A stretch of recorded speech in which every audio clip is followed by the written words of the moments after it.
Robert Williams sat in his corner office on the 42nd floor, staring at yet another anonymous letter that had arrived that morning. This was the 7th one in 3 months, and each one told the same disturbing story. Workers at his flagship restaurant were being treated badly. Really badly. As the founder and CEO of Sunrise Kitchen, a chain of 23 restaurants across the state, Robert had built his business from nothing. He started with a single food truck 15 years ago, working 18-hour days and sleeping in the back of the truck to save money on rent. Those early days taught him what hard work really meant, and he promised himself that if he ever made it big, he would never forget the people who made his success possible. But now, reading these letters, he wondered if he had lost touch with that promise. The latest letter was written in broken English, but the message was clear. Someone was describing terrible working conditions at his main restaurant downtown. Long hours without breaks, unpaid overtime, and managers who treated workers like they were nothing. The writer mentioned being afraid to complain because they might lose their job or face something even worse. Robert had read similar complaints before, but his management team always assured him everything was fine.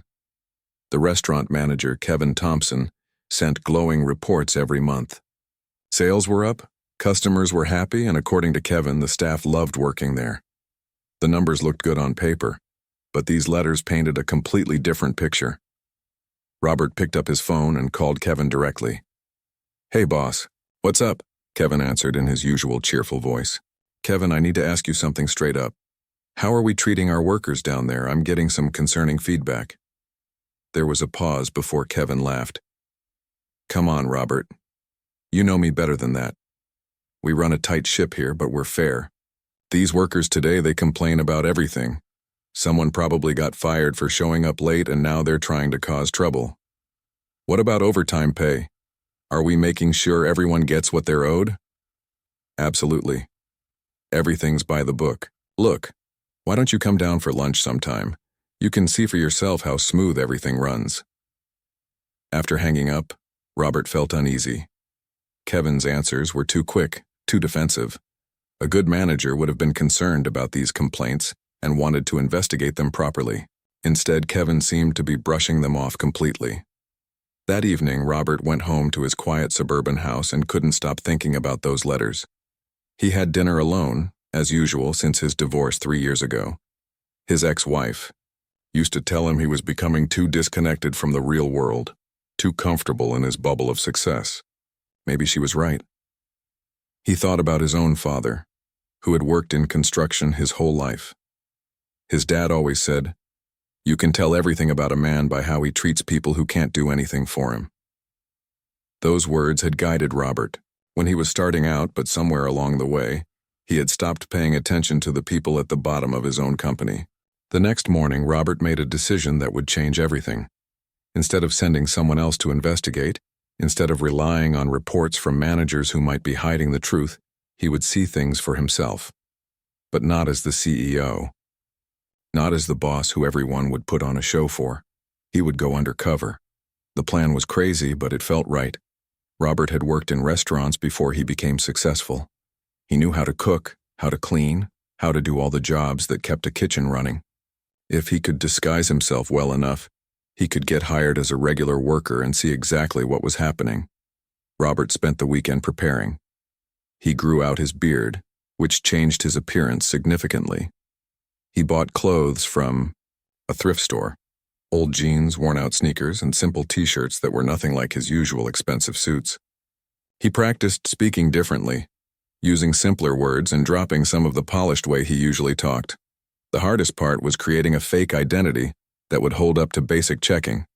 He couldn't use his real name or social security number, but he had a friend who ran a small theater company who helped him create believable documents for what he claimed was a method acting research project. On Monday morning, Robert walked into his own restaurant as Rob Torres, a guy who had just moved to town and needed work. He had parked his expensive car 6 blocks away and taken the bus, just like many of his real employees probably did. The restaurant looked different from this angle. As the owner, he usually came through the front entrance, was greeted warmly by the hostess, and was treated like royalty. But walking through the back door into the kitchen area, he saw a completely different world. The kitchen was cramped and poorly lit. The floor was slippery from spilled grease that hadn't been cleaned up properly. The air was thick with smoke and steam, and several of the exhaust fans seemed to be broken. This wasn't the clean, efficient operation that Kevin had always described in his reports. Robert approached a tired-looking woman who seemed to be in charge of the morning prep work. "Excuse me, I'm here about the job posting. My name's Rob Torres." The woman looked him up and down without much interest. "Can you start right now? We're short-staffed and lunch rush starts in 3 hours.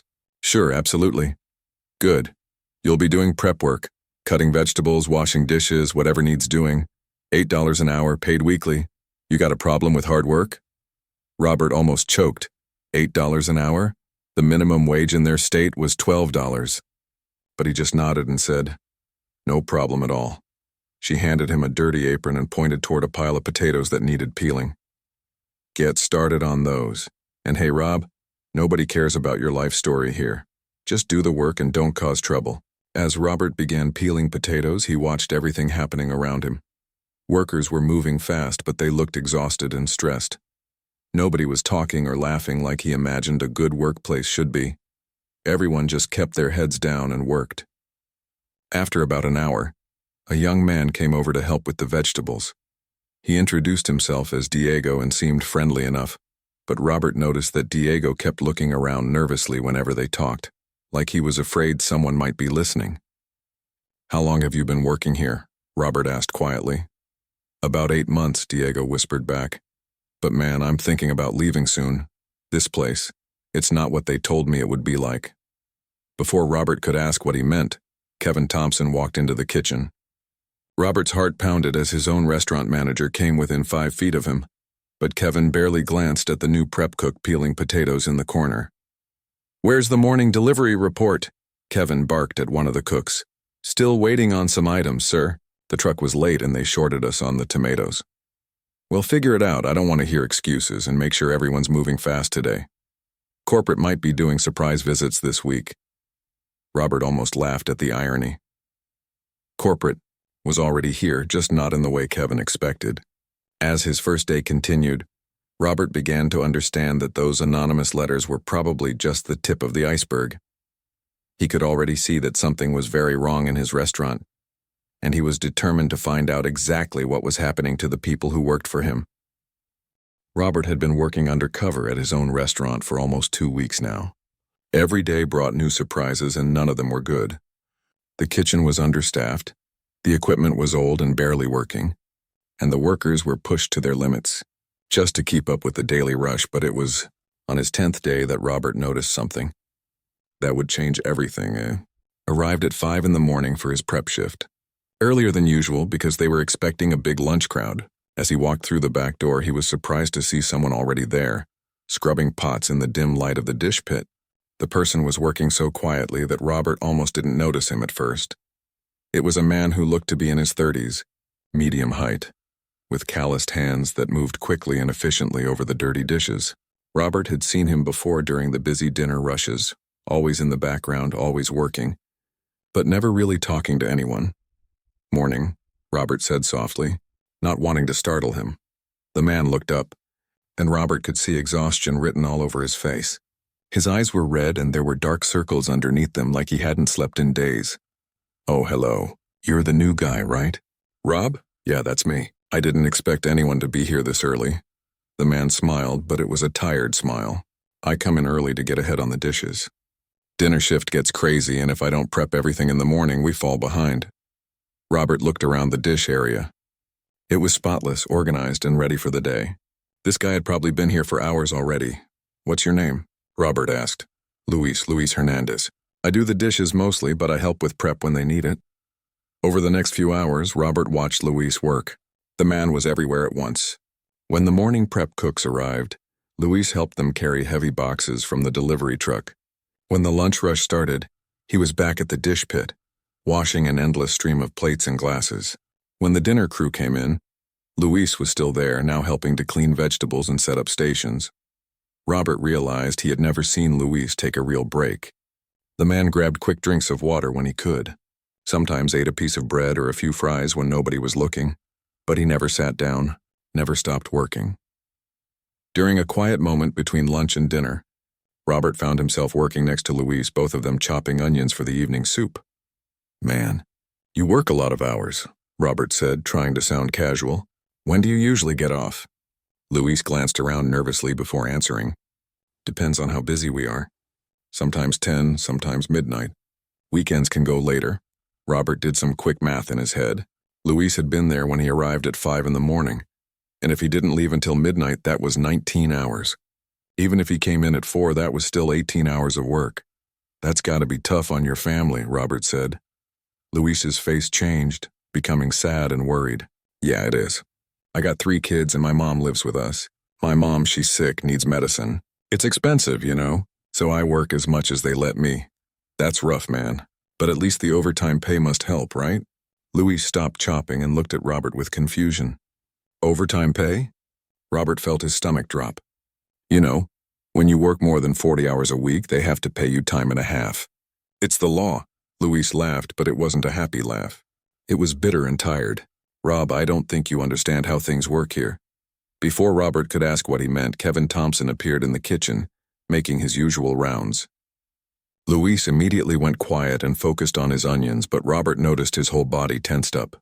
"Luis, when you're done there, the walk-in cooler needs to be reorganized, and the floor drains are backing up again. Get those cleaned out too." "Yes, sir, Mr. Thompson."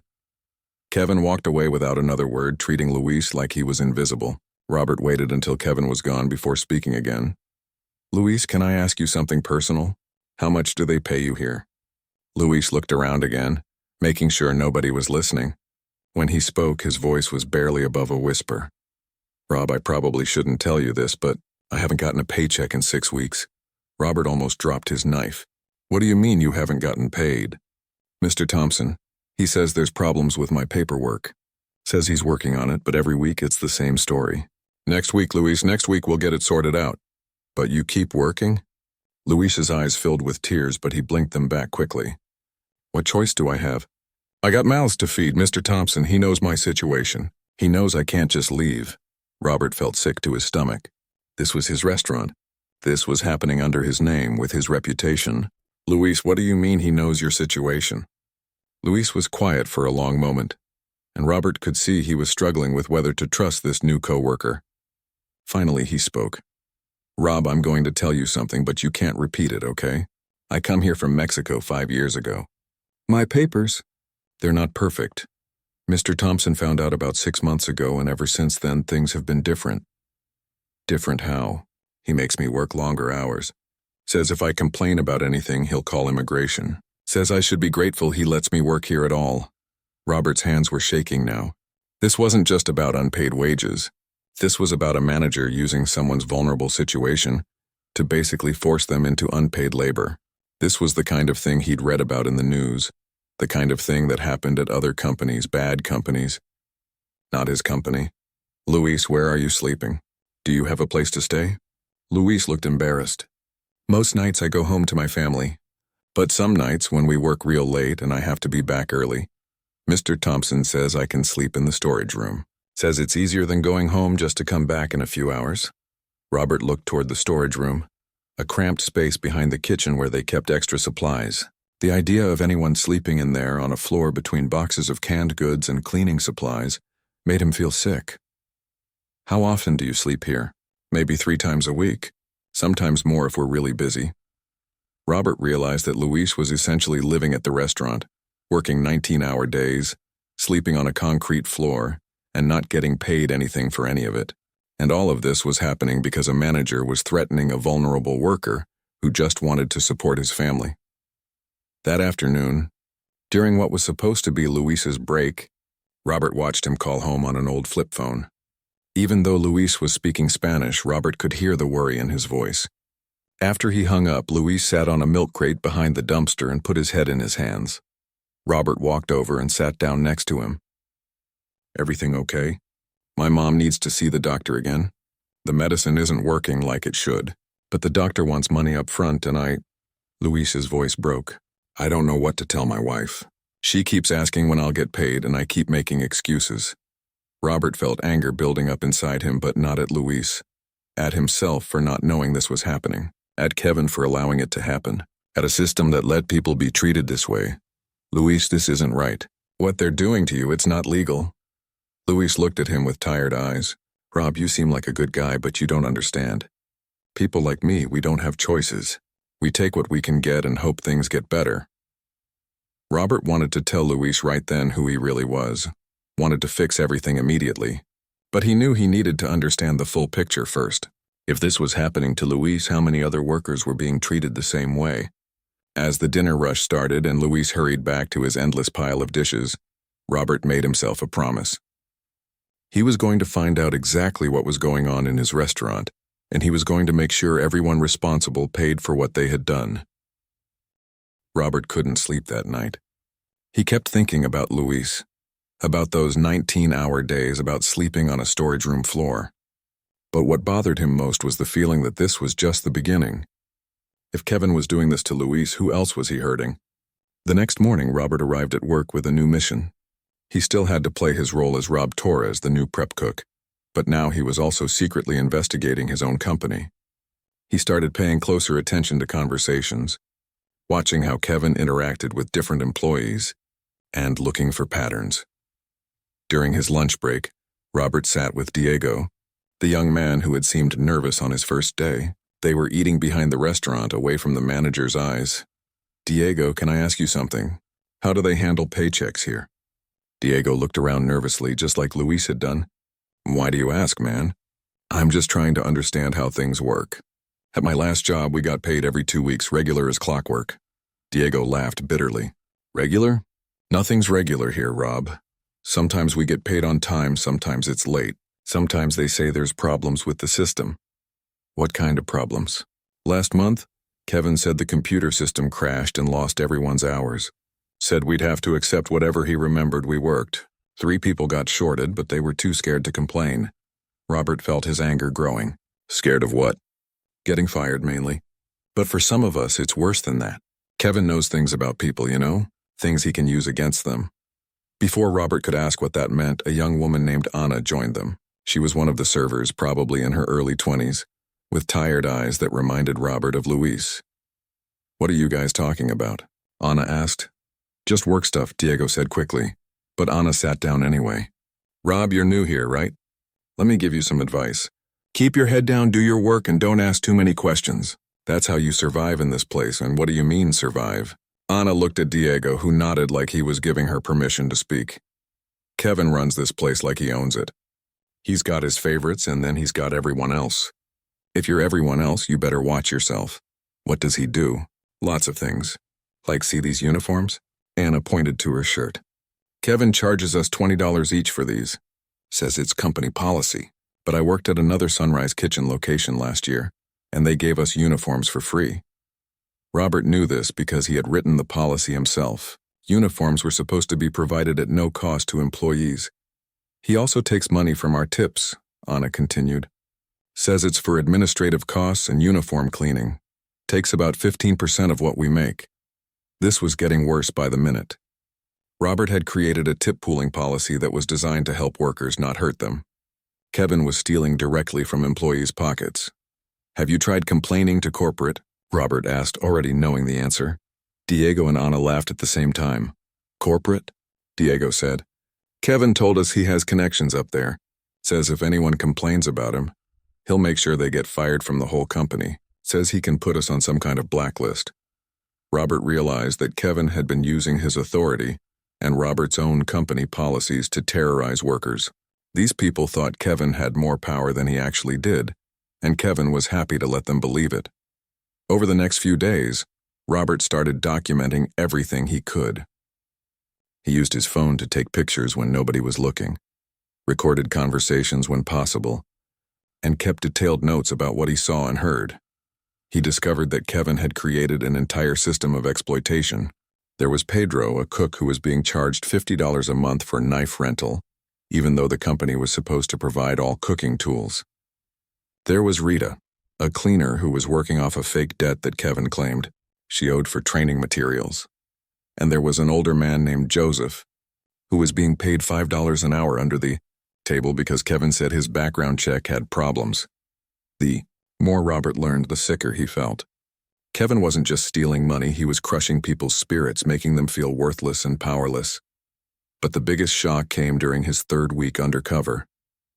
Robert was working late, helping clean up after a busy Friday night, when he overheard Kevin talking on the phone in his office. The door was slightly open and Kevin's voice carried into the kitchen. "Yeah, I skimmed about $3,000 this month from the tip pool. No, nobody suspects anything. These people are too scared to ask questions. I've got them thinking corporate is watching them when really corporate doesn't pay attention to anything that happens down here." Robert felt his blood boil. Kevin was bragging about stealing from employees and lying about corporate oversight. But then Kevin said something that made Robert's hands shake with rage. "The best part is the overtime scam. I've got 5 people working over 40 hours a week. But I'm reporting them as part-time in the system. Corporate thinks they're working 25 hours, but really they're doing 60. I pocket the difference, and if anyone complains, I threaten to call immigration on the ones who don't have papers." Robert had to lean against the wall to steady himself. Kevin wasn't just stealing from individual workers. He was stealing from Robert's company, making it look like the restaurant was more profitable than it actually was while exploiting vulnerable people. The conversation continued. "Luis is the perfect example. Guy works almost 20 hours a day, sleeps here half the week, and I haven't paid him in 2 months. He's too scared to leave because of his situation, and too scared to complain because I told him I have connections with immigration." Robert wanted to burst through that door and fire Kevin on the spot. But he knew he needed more evidence, needed to make sure Kevin couldn't talk his way out of this or blame it on someone else. That weekend, Robert went through all his notes and evidence. He had photos of the fake fee documents Kevin was charging workers for uniforms and tools. He had recordings of Kevin admitting to wage theft and tip skimming. He had testimonies from multiple employees about the exploitation and threats. But most importantly, he had access to the company's real payroll system. As CEO, Robert could log in and see exactly what Kevin was reporting versus what was actually happening. The numbers told a horrifying story. According to Kevin's reports, the restaurant was running lean with mostly part-time staff, keeping labor costs low and profits high. But in reality, Kevin was working people to exhaustion, stealing their wages and pocketing the money for himself. Robert calculated that Kevin had stolen over $80,000 from employees over the past year. Money that should have gone to people like Luis, who was sleeping on a storage room floor while his sick mother couldn't afford medicine. Money that should have gone to Anna, who was working double shifts to pay for college. Money that should have gone to Diego, who was trying to help his family back home. On Sunday night, Robert made his final preparations. He had enough evidence to destroy Kevin's career and put him in prison. He had enough proof to show that this wasn't just bad management. This was systematic criminal activity. But Robert knew that firing Kevin wasn't enough. He had to make sure that Luis and all the other workers got justice. He had to make sure they got their stolen money back. And he had to make sure that nothing like this could ever happen again at any of his restaurants. The next morning, Robert would begin the most important confrontation of his business career. But tonight he was just another exploited worker, getting ready to fight for people who couldn't fight for themselves. Robert's heart was pounding as he walked into the restaurant that Tuesday morning. Today was the day everything would change. He had spent the weekend putting together all his evidence, contacting lawyers, and preparing for what he knew would be the most important confrontation of his career. He arrived early, before the morning prep shift, and found Luis already there as usual. But today Robert had a different plan. "Luis, can I talk to you for a minute?" Robert asked quietly. Luis looked worried. "Did I do something wrong, Rob?" "No, you didn't do anything wrong. But I need to tell you something important, something that's going to change everything around here." Before Robert could continue, other early workers started arriving. Diego came through the back door, followed by Anna, who was covering the breakfast shift. Soon Pedro and Joseph were there too. Robert realized this was perfect. He wanted all of them to hear what he was about to say. "Everyone, can you gather around for a minute? I have something important to share." The workers looked at each other nervously. In their experience, group meetings usually meant bad news. Someone was getting fired or there were new rules that would make their lives harder. Robert took a deep breath. "My name isn't Rob Torres. My real name is Robert Williams, and I'm the owner of this restaurant. I'm the CEO of Sunrise Kitchen. The silence that followed was deafening. Luis dropped the dish towel he was holding. Anna's mouth fell open. Diego just stared like he couldn't process what he'd heard. You're... What? Luis finally whispered. I'm the owner. I've been working here undercover for 3 weeks because I was getting complaints about how workers were being treated. I needed to see for myself what was really happening. Anna was the first to react with anger. You mean you've been lying to us this whole time? Pretending to be our friend while you were really spying on us? Robert understood her anger.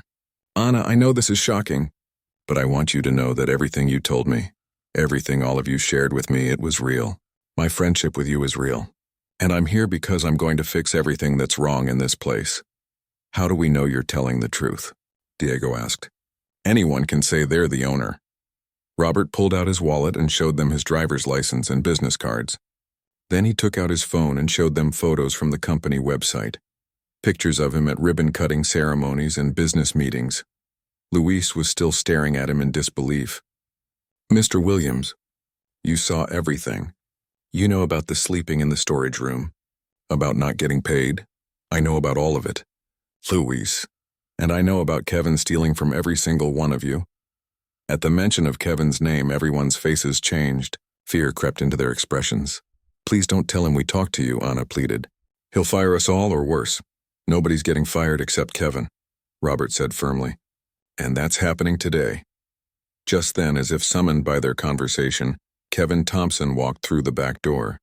He was checking his phone and didn't immediately notice the group gathered around Robert. Why is everyone standing around? We've got prep work to do, Kevin barked without looking up. Kevin, Robert said in his normal voice, dropping the accent he'd been using as Rob Torres. Kevin looked up, and when he saw Robert's face clearly for the first time in 3 weeks, his expression went from irritation to confusion to complete shock. What? Who? Rob, Kevin stammered. My name is Robert Williams. I own this restaurant and I own this company. The color drained from Kevin's face completely. He looked around at the other workers, then back at Robert, trying to understand what was happening. That's impossible. You're the new prep cook. Robert pulled out his phone and opened the voice recording app. Kevin, 3 nights ago I heard you on the phone in your office. You said, and I quote, I skimmed about $3,000 this month from the tip pool. You also said you had workers doing 60 hours a week while reporting them as part-time. Kevin's face went from white to red. You can't. That's illegal. You can't record people without permission. Actually, in this state, I only need one-party consent. And as the owner of this business, I have every right to monitor what happens here. Robert turned to the workers. Luis, tell Kevin how long it's been since you got a paycheck. Luis looked terrified, but Robert nodded encouragingly.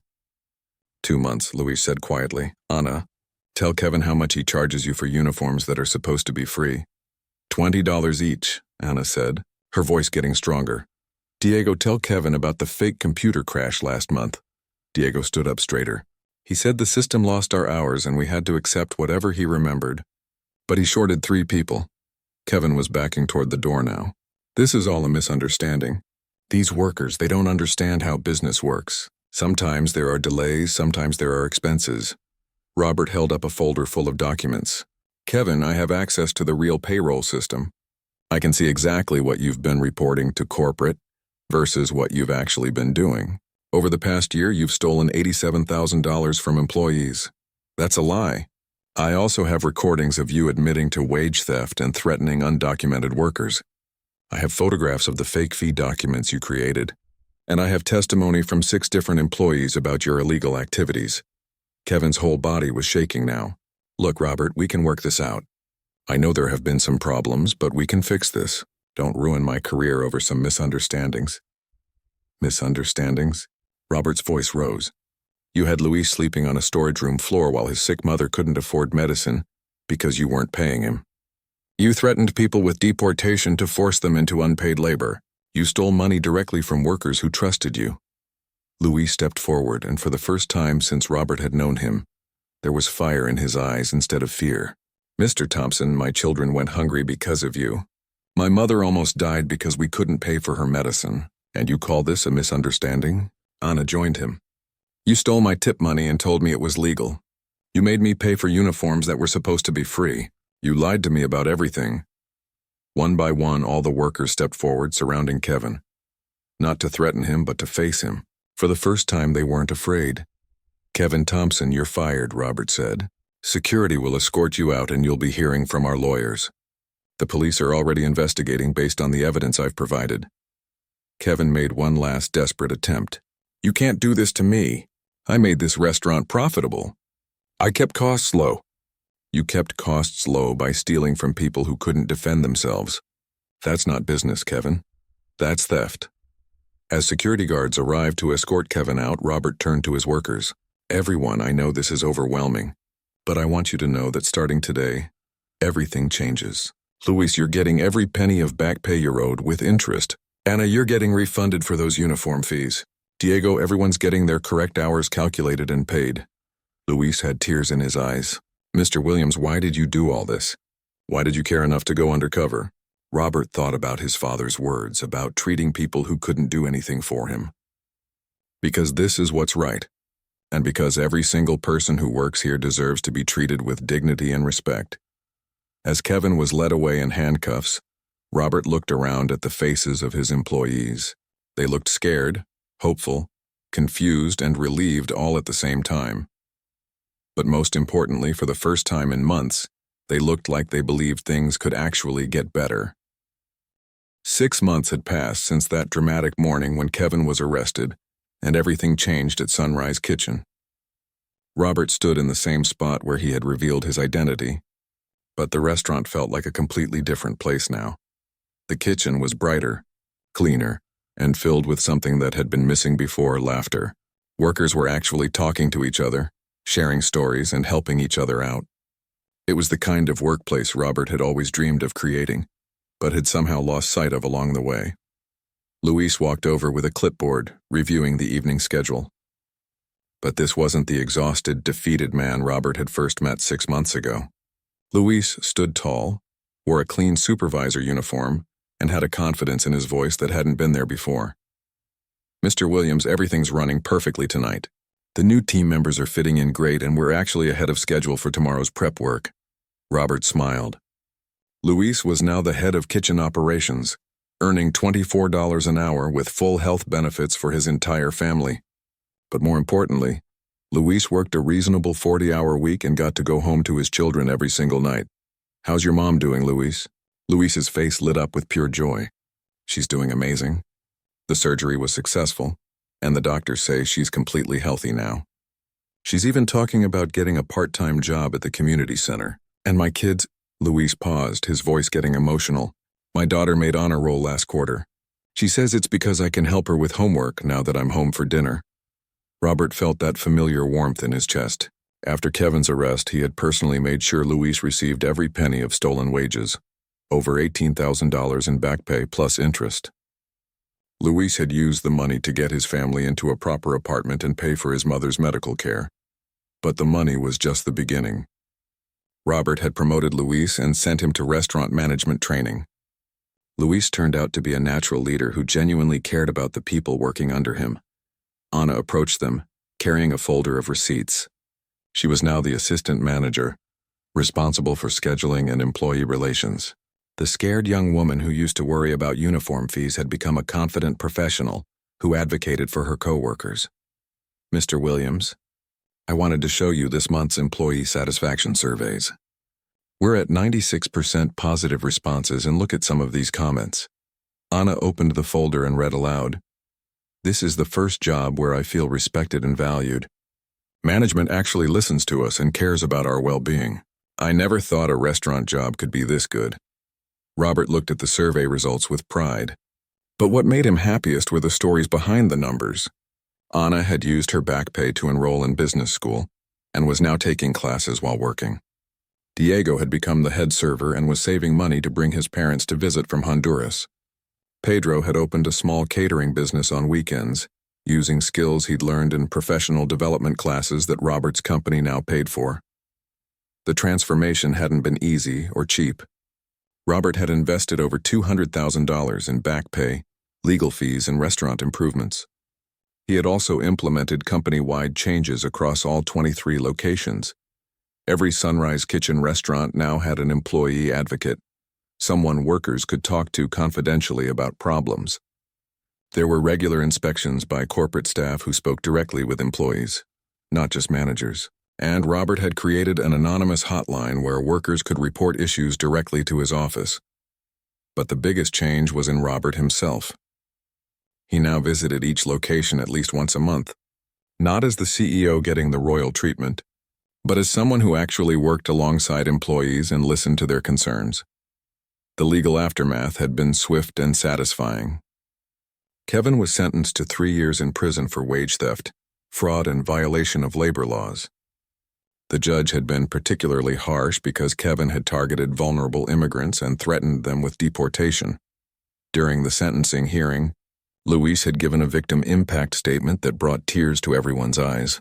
He talked about sleeping on concrete floors, about his mother's illness, about his children asking why Daddy never came home. The judge called Kevin's actions a betrayal of basic human decency and ordered him to pay full restitution to all affected workers.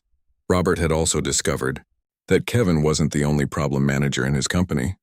The investigation revealed similar issues at 3 other locations, though none as severe as what had happened at the flagship restaurant. Robert fired all the managers involved and completely restructured his company's oversight procedures. The story had attracted media attention, and Robert found himself testifying before the state legislature about worker protection laws. His experience had turned him into an unexpected advocate for immigrant rights and fair labor practices. You know what the best part is? Robert told a reporter who was doing a follow-up story. Our profits actually increased after we started treating workers fairly. When people feel valued and secure, they work harder and provide better customer service. Treating employees well isn't just morally right, it's good business. The numbers backed him up. Customer satisfaction scores had improved across all locations. Employee turnover, which used to be over 200% annually, had dropped to just 30%. And despite paying higher wages and providing better benefits, the company was more profitable than ever. But for Robert, the real measure of success was in the individual stories. Luis's daughter winning a science fair, Ana getting accepted to her dream college, Diego buying his first car, Pedro's catering business growing so much that he was considering opening his own restaurant. One evening, as Robert was preparing to leave the flagship restaurant, Luis approached him with a serious expression. "Mr. Williams, I wanted to ask you something. Why did you really go undercover? I mean, you could have just sent investigators or hired someone else to look into the complaints." Robert thought for a moment. He had been asked this question many times over the past few months by reporters, by lawyers, by other business owners. But he had never really answered it honestly. "Luis, when I started this company, I promised myself I would never forget what it was like to be a regular worker. But somewhere along the way I did forget. I got comfortable in my office, trusting reports instead of talking to people. Those anonymous letters you and others wrote, they reminded me that I had a responsibility to actually know what was happening in my own company. But you risked everything. If people found out you were lying about who you were." "I risked my reputation," Robert said, "but you were risking your life. You were sleeping on floors, going without pay, watching your mother get sicker because you couldn't afford her medicine. My risk was nothing compared to yours." Luis was quiet for a moment. "Mr. Williams, what you did, it didn't just save my job. It saved my family. It saved my kid's future. I don't know how to thank you for that." Robert put his hand on Luis's shoulder. "You don't need to thank me, Luis. You just need to keep being the amazing person you are and help me make sure this never happens to anyone else."